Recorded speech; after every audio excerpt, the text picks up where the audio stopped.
красота.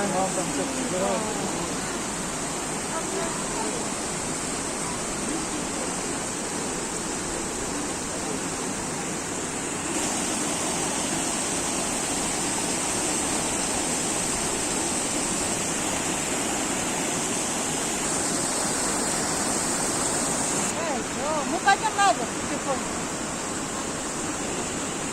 Товстись. Давай, иди к бабе. Давай. Ты на ручки, ты возьми, я тебя подержу чуть-чуть. Можно? Давай, баб, чуть-чуть я подержу. Ну что?